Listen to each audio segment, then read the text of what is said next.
Gra Studio.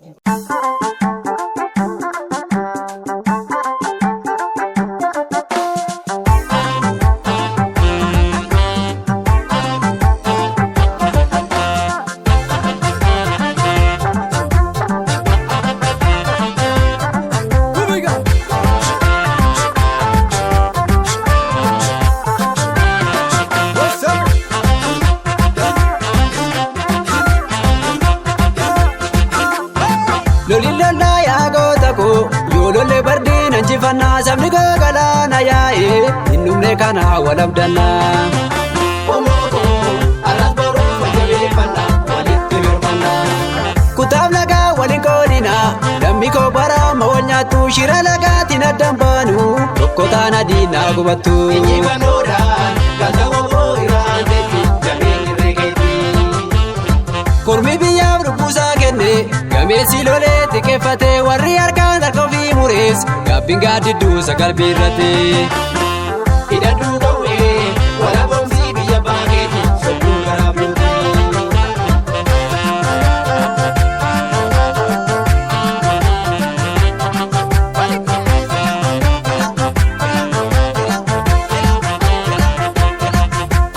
Arrandu wali wal bakate ilman oromo biya falmani sionyate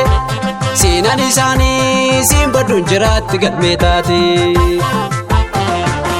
Gootota biyya babbareegan dhaloonni baasaa gumaan isaanii yoomuu nafu Gaachanni sabaa hin jira arras takka kayyoon sharafu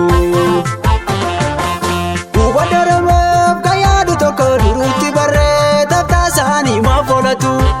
Dammaqi jamaa wal ta'e wal tuffiin tuni murtiin taatu Wambaja fatana matu kamadi bageran tau damaras olte kultu boruni tubarkanau akawan biya bangkamne karadim rawal gese si marsi ekabam biya atigota oromian desi dadararte ilimira lalistu awatu mara jituto konapi ganna kambikite oromiara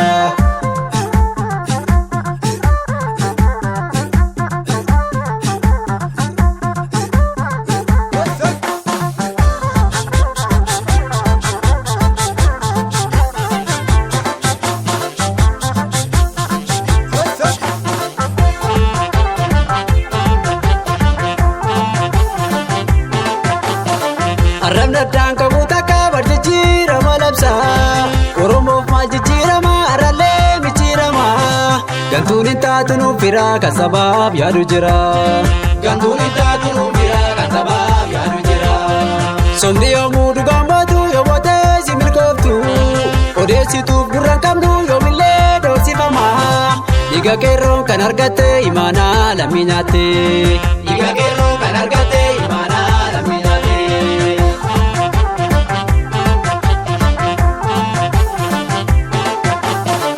Oromo beki garuma yodiban kan injigne Lenchiko barri betisa atosi lana gartu Sinyachudaf sitti marse mabiro ni bagatu Sinyachudaf sitti marse mabiro ni bagatu Moe gala gese yaron jajabe sene lola Rajete tifirfirse takashe tunambimne Kerensa samni jalatu kanaka kinargine Kerensa samni jalatu kanaka kinargine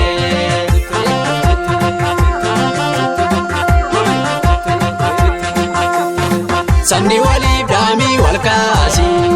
Injifaddu dina manchasi Pakkeessitu gola gola yaasi Oromiya bilisa baasi Oromiya bilisa baasi